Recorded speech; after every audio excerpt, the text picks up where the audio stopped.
नमस्कार दोस्तों, मैं विकास शाक्य और आज से मैं शुरू करने जा रहा हूँ क्लास 6 की एनसीईआरटी की जो बुक है, जिसमें हम स्टडी करेंगे सोशल साइंस के बारे में। जो तीसरा पार्ट है सोशल साइंस का, जिसमें हम अपने देश के बारे में, यहाँ की जो कल्चरल डाइवर्सिटी है और यहाँ का जो सोशल एनवायरनमेंट है, पॉलिटिकल एनवायरनमेंट है, उसके बारे में हम पढ़ेंगे। बाकी जो 2 सब्जेक्ट्स हैं सोशल साइंस के अंडर जो आते हैं, they are called history and geography. वो अलग हैं और उनकी भी जो प्लेलिस्ट है वो मेरे इस चैनल पे अवेलेबल होगी कुछ दिनों में। लेकिन ये प्लेलिस्ट आपके लिए है, जो आपका सोशल साइंस है, सोशल लाइफ है, उसको लेकर के है। तो सबसे पहला जो चैप्टर है सोशल लाइफ को लेकर के क्लास 6 में, जो हमारा सोशल साइंस की बुक है, वो चैप्टर है अंडरस्टैंडिंग द डाइवर्सिटी। पहला सेक्शन है, पहले सेक्शन का पहला चैप्टर है अंडरस्टैंडिंग द डाइवर्सिटी। सो सबसे पहले तो इस बुक में एक छोटी सी चीज की गई है स्टार्टिंग में ही, कि बुक के जो राइटर हैं उन्होंने यहाँ पर एक छोटा सा एक्सरसाइज दिया है कि आपके क्लास में बहुत से स्टूडेंट्स हैं जिनको कुछ फोटोज बनाने को दी गई। उन्होंने अलग अलग तरीके से फोटोज बनाई और आपसे भी कहा गया है कि आप जो ये राइट हैंड साइड का पोर्शन है, जो राइट हैंड साइड पे ये खाली पोर्शन दिख रहा है, यहाँ पर आप भी अपनी कोई फोटो बना करके डालिए। कोई एक चित्रकारी कीजिए और वो बनाकर डालिए। और ये समझाने की कोशिश की गई है कि जिस तरीके से अलग अलग बच्चों ने अलग अलग तरीके की डिजाइनिंग की है, अलग अलग तरीके के चित्र बनाए हैं, अलग अलग तरीके की इमेजेस, अलग अलग तरीके के कलर इस्तेमाल किए हैं, ठीक उसी तरीके से हमारे रहने सहने के तरीके, हमारे कपड़े पहनने के तरीके, हमारे खाने के तरीके, हमारे खाने को लेकर के पसंद, कि हम क्या खाते हैं क्या नहीं खाते हैं, वो सब चीज़ें अलग हो सकती हैं। ठीक उसी तरीके से जैसे किसी ने लड़के का चित्र बनाना उचित समझा, किसी ने समझा कि किसी लड़की का चित्र बनाएं और कलर उसमें अलग अलग तरीके से भरे, उसके जो कपड़े के कलर है वो अलग तरीके की उसमें अलग तरीके की डिजाइनिंग डाल दी। यहाँ पर जो कपड़े बनाए उसको बिल्कुल प्लेन रखा। तो जिस तरीके से अलग अलग लोगों की चॉइस कलर्स को लेकर के जब वो चित्रकारी कर रहे हैं स्टूडेंट्स, तो उनकी अलग अलग हो सकती है। ठीक उसी तरीके से हमारी सोसाइटी में, हमारे पड़ोस में जो लोग रहते हैं, उनकी भी बाकी चीज़ों को लेकर के सोच समझ अलग अलग हो सकती है, उनकी पसंद नापसंद अलग हो सकती है। तो इसी से शुरुआत की है इस चैप्टर की डाइवर्सिटी को बताने की, कि डाइवर्सिटी होती क्या है। डाइवर्सिटी यही चीज़ है, हमारी अलग पसंद, हमारी अलग वेशभूषा, हमारी अलग धर्म। कुछ लोग हिंदू हैं हमारे देश में, कुछ मुस्लिम हैं, ठीक है। अगर आप जानते होंगे इन शब्दों के बारे में, हिंदू मुस्लिम, तो आपको ये पता होगा कि हाँ, अलग अलग रिलीजन्स के नाम हैं हिंदू या मुस्लिम, ठीक है। तो यहाँ पर अगर आप देखें तो सबसे पहले यहाँ पे चैप्टर की शुरुआत इस तरीके से की गई है। उसके बाद एक छोटी सी एक्सरसाइज दी गई है कि आप ये करके देखें कि जब मैं बाहर जाता हूँ तो मैं क्या पहनना पसंद करता हूँ, जब मैं घर पे होता हूँ तो मैं कौन सी लैंग्वेज बोलना पसंद करता हूँ, मेरा फेवरेट स्पोर्ट कौन सा है। ये सारी चीज़ें यहाँ पर बताने की कोशिश की गई हैं। कौन सी बुक मैं पढ़ना चाहता हूँ। उसके अलावा एक कहानी दी गई है, उस कहानी को आप पढ़ सकते हो अपने आप, इसको समझाने की ज़रूरत नहीं है। और उस कहानी में ये बताने की कोशिश की गई है कि किस तरीके से अलग अलग पसंद रखने वाले लोग, इवन अलग अलग तरीके की लैंग्वेज बोलने वाले लोग, जैसे ये कहानी यहाँ पे न्यूज़पेपर वाला ये समझता था कि इनको सिर्फ इंग्लिश आती है, हिंदी नहीं आती। लेकिन ये दोनों आपस में एक दिन बातें करते हैं, एक दूसरे को जानते हैं, पहचानते हैं और बाद में इनकी दोस्ती हो जाती है। ठीक उसी तरीके से इंडिया के अंदर हमारे बहुत से ऐसे लोग हैं। हमारे सब इंडिया इंडिया तो बहुत बड़ी कंट्री है, लेकिन आप जिस सोसाइटी में रहते हैं उस सोसाइटी में आपके बहुत से ऐसे फ्रेंड होंगे जिनकी पसंद नापसंद अलग होगी। कोई तमिलनाडु से होगा, कोई पंजाब से होगा, आप किसी और स्टेट से होंगे, लेकिन इन सब चीज़ों के बावजूद भी वो आपके बेस्ट फ्रेंड्स होंगे, ठीक है। तो ये समझाने की कोशिश की गई है कि किस तरीके से अलग अलग लोग भी, जो डाइवर्सिफाइड लोग हैं, जिनमें डाइवर्सिटी होती है, जिनकी आदतों में डाइवर्सिटी है, वो सब लोग भी आपस में फ्रेंड बन करके रहते हैं, रह सकते हैं, ठीक है। ये चीज़ यहाँ पर समझाने की कोशिश की गई है। और आगे इसमें वो कहानी थोड़ी सी और आगे बढ़ाई गई है, ठीक है। और इसमें एक्सप्लेन किया गया है बहुत अच्छे से। अगर आप चाहें तो इस कहानी को अपने आप पढ़ लीजिए। मैंने उस कहानी का क्रक्स आपको बता दिया है कि वो कहानी क्यों बताई गई है, ठीक है। अलग अलग डाइवर्सिटी से, अलग अलग रिलीजन से, अलग अलग खान पान करने वाले और अलग अलग तरह के कपड़े पहनने वाले लोग, वो सभी के सभी आपस में दोस्त हो सकते हैं, उनकी आपस में मित्रता हो सकती है, दोस्ती हो सकती है। वो समझाने की कोशिश इस पूरी कहानी के माध्यम से की गई है। So if you want to read it you can read it, ठीक है। अदरवाइज इसमें कुछ नहीं है। This was the crux of all this story. And then let's come to the main agenda जो यहाँ पर हमें बताने की कोशिश की गई है। And this is like diversity in India. अभी हम डाइवर्सिटी की बात कर रहे थे अपनी सोसाइटी में, अपने पड़ोस में, किस तरीके से लोग अलग अलग तरीके की पसंद रखने वाले, अलग अलग धर्मों को मानने वाले, कोई किसी की पूजा करता है, कोई किसी की पूजा करता है, कोई हिंदू है तो वो देवी देवताओं की पूजा करता है, मूर्तियों की पूजा करता है, जो मुस्लिम है वो अपना जो है मजार पे जाते हैं, वहाँ चादर चढ़ाते हैं। तो हर किसी के अपना फेथ है और ये सारे लोग इंडिया में एक साथ रहते हैं, ठीक है? तो ये जो अलग-अलग तरीके के लोग हमें इंडिया में दिखाई देते हैं, यही इंडिया की डाइवर्सिटी है। The different kind of people having different choices of food, language, religion, all this comes under the ambit of the diversity.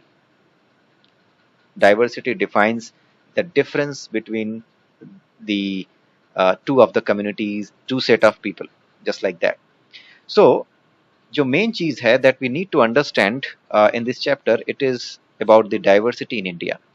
India में डाइवर्सिटी का क्या मतलब है?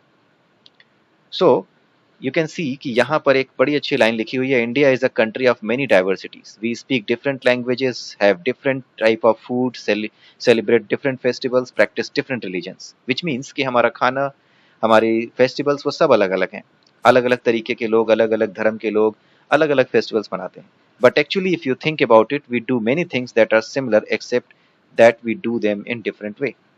और साथ में ये भी कहा जा रहा है कि आप अगर ध्यान से देखोगे तो यू विल फाइंड कि हम बहुत सी चीज़ें ऐसी हैं जो एक दूसरे से अलग करते हैं, लेकिन वो सिर्फ करने के तरीके में अलग होती हैं। हमारे जो सेलिब्रेशन का वे होता है, हमारा जो सेलिब्रेशन होता है, उसका एक ही रीज़न होता है, अपने फेथ को जीना, to have some happiness in our life. उसकी वजह से हम इन डिफरेंट फेथ्स को, अलग अलग फेथ में हम जिस भी फेथ के हों, उस फेथ में अपनी अपनी ट्रेडिशन को हम अपने अपने तरीके से फॉलो करते हैं, सो दैट अपने कल्चर को और अपनी जो आइडेंटिटी है उसको हम बनाए रख सकें, and it gives us a sense of happiness and it gives us a sense of belongingness, right, to some culture. Okay, and that culture is the culture of India. So this diversity in the different areas in India, अलग अलग diversities जो India के अंदर हैं, ये सारी मिल करके India को एक डाइवर्स कंट्री बनाती हैं, बट स्टिल हम सारे के सारे एक कंट्री में रहते हैं।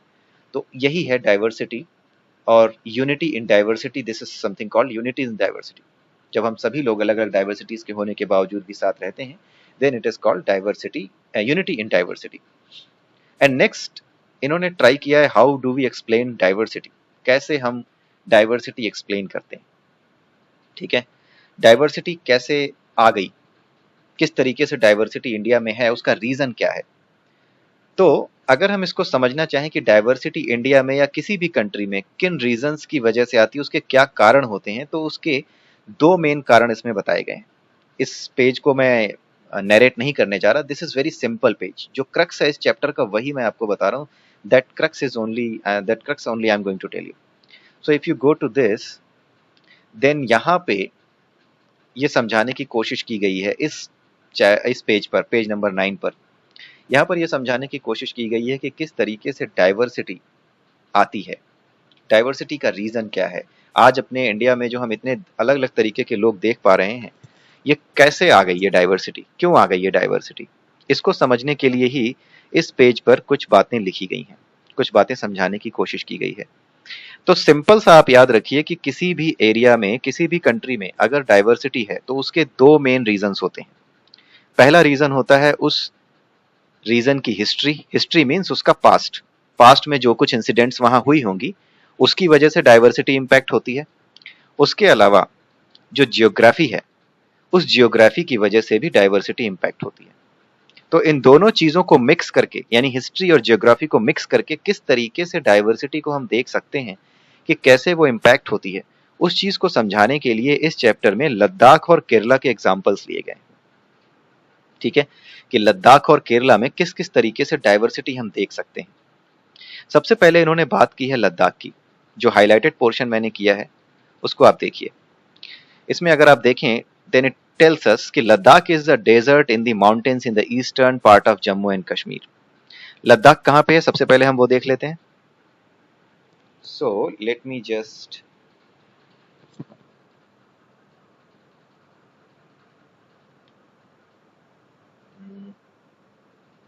there is something wrong, let me just have it here.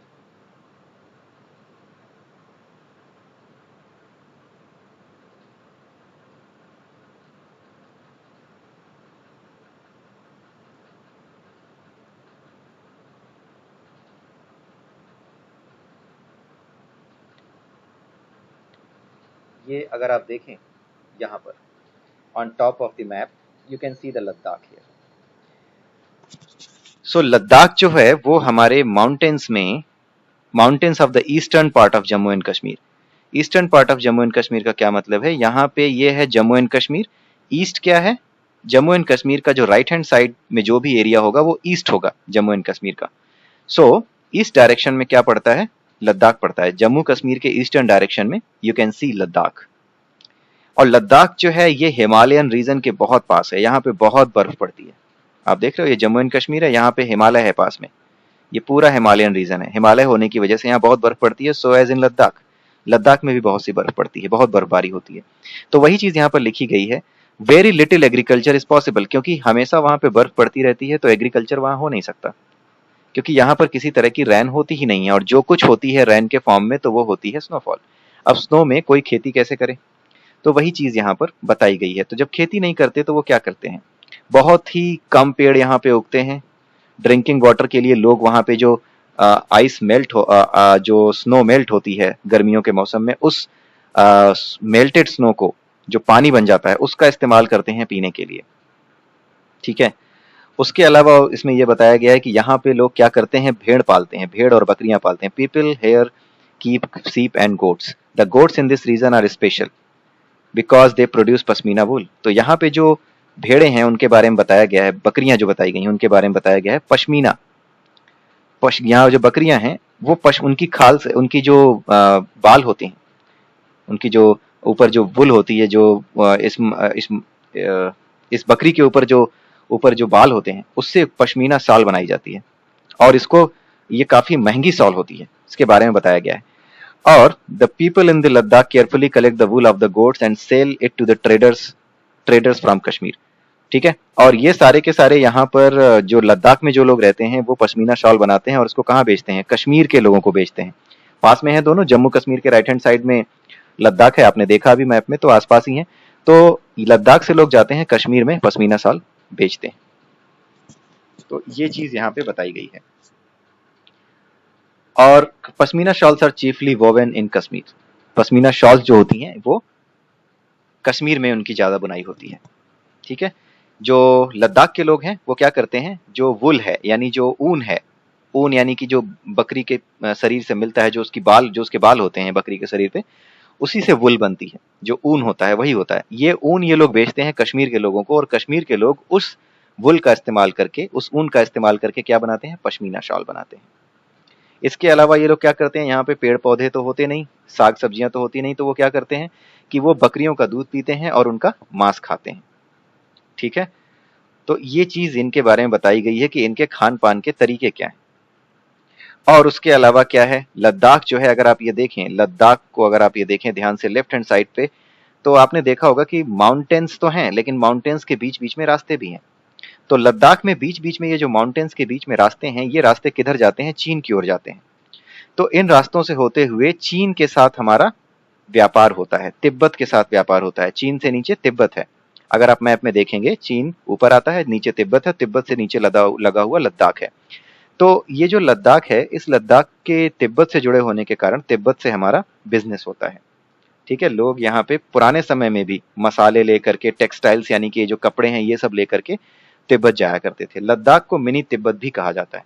Ladakh is also known as mini Tibet. Sometimes it can be asked in the questions कि which state is known as mini Tibet, so that is Ladakh. Ladakh is the right answer, Ladakh is the mini Tibet. Okay, so let's see another page. Now comes to the religion. अभी तक हमने बात की कि वो क्या खाते थे और क्या पहनते हैं। अब हम बात करते हैं क्या बिजनेस करते हैं। अब हम बात करते हैं इसकी कि वहां पर रिलीजन क्या है। तिब्बत जो है वो सटा हुआ है लद्दाख से। तिब्बत में बुद्धिज्म आज की डेट में है, लेकिन बुद्धिज्म लद्दाख से तिब्बत की ओर पहुंचा। मतलब हमारे इंडिया में बुद्धिज्म था। बुद्धिज्म एक फिलॉसफी है जिसके बारे में आप हिस्ट्री में पढ़ेंगे। भगवान बुद्ध थे, उन्होंने बुद्धिज्म जो फिलॉसफी है जिसमें लोगों को जो है टॉलरेंट बनना उन्होंने सिखाया, जिसमें लोगों को उन्होंने तरह तरह की प्रीचिंग्स दी कि you should be good, you should not hurt the animals and all those things. So वो सारी चीजें बुद्धिज्म के अंतर्गत आती हैं। सो वो बुद्धिज्म लद्दाख से होते हुए तिब्बत पहुंचा, बिकॉज लद्दाख जो है वो किससे जुड़ा हुआ है, तिब्बत से जुड़ा हुआ है। लद्दाख नीचे है, जो मैप में हमने देखा ना लद्दाख, यहाँ पर लद्दाख है, इस लद्दाख के ऊपर जो चीन का एरिया है, चीन से नीचे जो तिब्बत का एरिया है, वो इससे सटा हुआ है, इस लद्दाख से सटा हुआ है।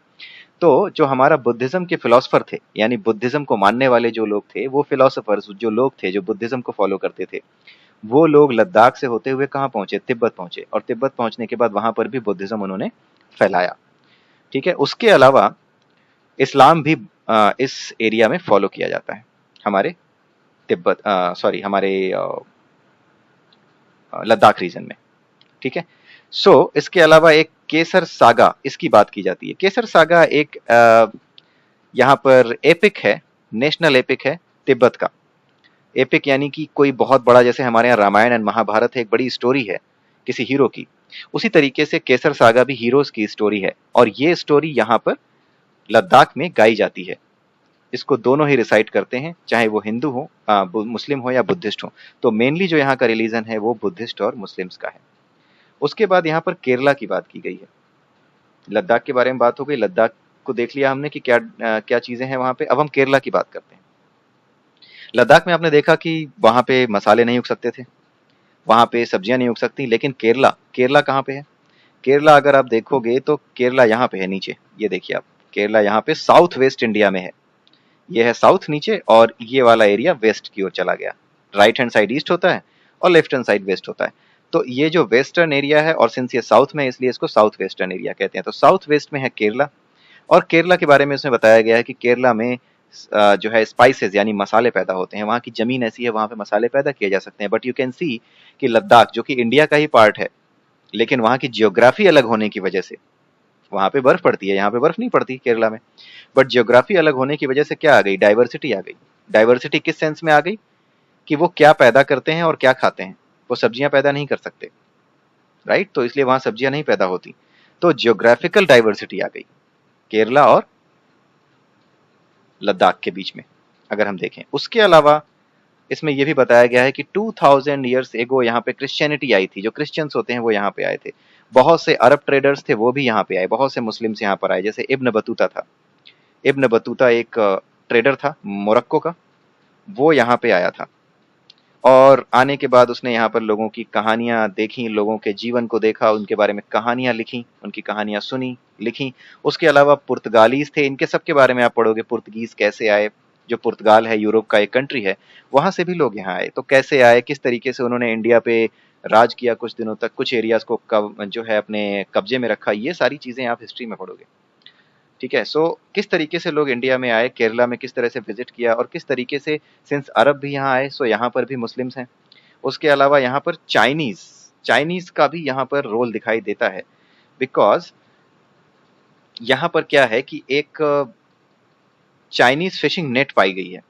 चाइना में जैसे फिशिंग नेट यूज होती है, उसी तरीके की फिशिंग नेट यहाँ पर भी यूज हुई। तो उस चाइना नेट को क्या कहा जाता है? चीना वाला। इसी चीना वाला नेट को देख करके लोगों ने ये कहा कि यहाँ पर चाइनीज लोग भी आए होंगे, तो यहाँ पर चाइनीज इन्फ्लुएंस भी है। उसके अलावा क्या है यहाँ पर? वहां पर आपने देखा होगा बुद्धिज्म था, बट यहाँ पर क्या है? बुद्धिज्म कम है। People in Kerala practise different religion such as Judaism, Islam, Christianity, Hinduism and Buddhism. But वहां पे क्या था? बुद्धिज्म ज्यादा था, इस्लाम भी था, क्रिश्चियनिटी वहां पे कम थी, और जुडाइज्म वहां पे आपने नहीं देखा, हिंदुइज्म वहां पे ज्यादा नहीं देखा लद्दाख में। लेकिन बुद्धिज्म और इस्लाम, ये दो चीजें हमने लद्दाख में देखी। तो आपने देखा कि किस तरीके से डाइवर्सिटी दो एरियाज में आ गई, चाहे वो आपका लद्दाख हो और केरला हो। उसके अलावा इंडिया में और भी अलग अलग एरियाज हैं जहाँ की आप डाइवर्सिटी स्टडी कर सकते हो। ठीक है, तो केरला के लोग मेनली किस चीज को पसंद करते हैं खाना? राइस, फिश, वेजिटेबल्स, ये सब खा लेते हैं। फिश वगैरह सब होती है यहाँ पे, पानी पानी है यहाँ पर, जो है बर्फ नहीं है। इस वजह से ये लोग पेड़ पौधे उगा लेते हैं, स्पाइसेस उगाते हैं, और इन स्पाइसेस का ट्रेड भी करते हैं। इसको भेजते भी हैं दूसरी कंट्रीज में, ट्रेड भी होता है। अब यहाँ पर आपको यही चीज बताई गई है कि both regions are influenced by Chinese and Arab traders. It was the geography of Kerala which allowed for the cultivation of spices and the special geographical location of Ladakh and its wool that drew traders to these regions. So दोनों रीजन्स, चाहे वो लद्दाख हो चाहे वो China हो, sorry Kerala हो, वो दोनों के दोनों रीजन्स अलग अलग डाइवर्सिटी रखते हैं in terms of geography and in terms of their history as well. थोड़ी थोड़ी डिफरेंस है। वहाँ की जो कल्चरल डाइवर्सिटी है, रिलीजियस डाइवर्सिटी है, वो भी यहाँ पर दिखाई देती है।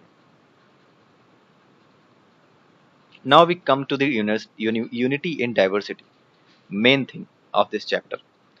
यहाँ पर ये बताने की कोशिश की गई है कि जब अंग्रेज हमारे इंडिया में आए, उन्होंने हमारे इंडिया पे बहुत दिनों तक राज किया, भारत गुलाम रहा, वी वर स्लेव्स। सो उस कंडीशन में जब एक समय के बाद स्लेवरी करना मुश्किल हो गया, लोगों को समझ में आया कि हमें स्लेव बनाया जा रहा है, हमारे जो राइट्स हैं वो हमसे छीने जा रहे हैं, तो उन्होंने क्या किया, चाहे वो हिंदू रहे हो चाहे मुस्लिम्स रहे हो, उन सब ने मिल करके उसके अगेंस्ट, अंग्रेजों के अगेंस्ट एक वॉर छेड़ दी, जिसको वॉर ऑफ इंडिपेंडेंस कहते हैं। सो यहाँ पर वही बताने की कोशिश की गई है कि भले ही वो सब अलग अलग रिलीजन से थे, अलग अलग डाइवर्सिटी से थे, बट स्टिल उन लोगों ने मिल करके एक वॉर ऑफ इंडिपेंडेंस लड़ी। तो यूनिटी इन डाइवर्सिटी की बात यहाँ पर ये मेन है, और यही समझाने की कोशिश की गई है इंडियन कॉन्टेक्स्ट में, हमारे कंट्री के कॉन्टेक्स्ट में। उसके अलावा बहुत से सॉन्ग्स हैं, लाइक हमारा नेशनल एंथम है, उसके अलावा और भी बहुत से सॉन्ग्स हैं जो हम पूरे इंडिया में गाते हैं, और वो सारे के सारे फ्रीडम स्ट्रगल से रिलेटेड सॉन्ग्स हैं। सो वो सारी की सारी चीज़ें यहाँ पर इसीलिए बताने की कोशिश की गई हैं, सो दैट हमें ये बताया जा सके कि हमारे अंदर डाइवर्सिटी है, हमारे इंडिया में डाइवर्सिटी है, बट स्टिल उस डाइवर्सिटी में भी हमारे पास यूनिटी है, हम यूनाइटेड हैं, अलग अलग रिलीजन्स, अलग अलग जियोग्राफी में रहने के बावजूद, अलग अलग रीजन्स में रहने के बावजूद, अलग अलग रिलीजन्स को फॉलो करने के बावजूद। इसके अलावा यहाँ पे दो फैक्ट्स हैं जो आपको याद रहने चाहिए, like it can be asked some time, like who was that leader जिसने ये कहा कि unity in diversity is the main quality of India. वो थे Jawaharlal Nehru. So you need to remember this.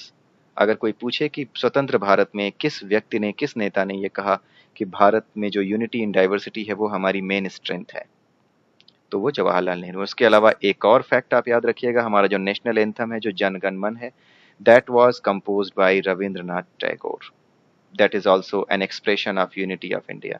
So somewhere if someone asks, अगर कोई आपसे पूछता है कि कैसे आप कह सकते हो कि इंडिया में यूनिटी है among diversity, so you can give the example like freedom struggle का, and then you can give the example of this national anthem, कि ये नेशनल एंथम पूरे इंडिया का नेशनल एंथम है। ये नेशनल एंथम केवल हिंदू का नहीं है, ये मुस्लिम का नहीं है, it is for everyone and everyone respects it, everyone need to respect it. No one can say कि नहीं मैं इस रिलीजन का हूं इसलिए मैं नेशनल एंथम को नहीं फॉलो करूंगा। अगर ऐसा होने लगे तो इंडिया की डाइवर्सिटी में जो यूनिटी है, जो डाइवर्सिटी के अंदर, वो क्या हो जाएगी, डिस्ट्रॉय हो जाएगी। सो एनीवन और एनी पर्सन जो कि इंडिया के अंदर है, इंडियन है, उसको हर चीज़ की, हमारे हर सिंबल की, हर बार नेशनल एंथम की, जो हमारे नेशनल सिंबल्स हैं उन सब की रिस्पेक्ट करनी चाहिए, तभी यूनिटी इन डाइवर्सिटी बनी रहेगी। अदरवाइज यूनिटी इन डाइवर्सिटी खत्म हो जाएगी। अगर कोई कहता है कि नेशनल एंथम बजेगा तो हम उस नेशनल एंथम को मानने से इनकार करते हैं, देन वो क्या कर रहा है, ही इज अ ट्रेटर। वो एक देशद्रोही है, क्योंकि वो इंडिया की डाइवर्सिटी को खत्म करने की कोशिश कर रहा है। यूनिटी क्या है, हम सारी चीजों को एक साथ एक्सेप्ट करें। लेकिन अगर कोई कहता है नहीं नेशनल एंथम नहीं मानते, तो वो क्या कर रहा है, he is not doing the right thing, he is he is giving the shock to the unity in diversity of India. So this was all about this chapter. आप इसमें जो क्वेश्चंस हैं, आप उन क्वेश्चंस को पढ़ के देख सकते हैं कि वो क्या कहते हैं, and you can write the answers as well, कि उसका क्या आंसर हो सकता है। अगर आपने इस चैप्टर को, जो मैंने बताया, आपने इसको सही से समझा है, then you will be able to understand कि what should be the right answer for them. इसके अलावा एक और फैक्ट है इसमें, Discovery of India, there was a book written by Jawaharlal Nehru. इसका भी आप नाम याद रखिएगा। Discovery of India is the book which was written by Jawaharlal Nehru. So guys, this was all about the chapter 1 class 6 social science. Next chapter में, next video में हम फिर मिलेंगे। तब तक के लिए have a nice day, bye bye, and please keep sharing my videos.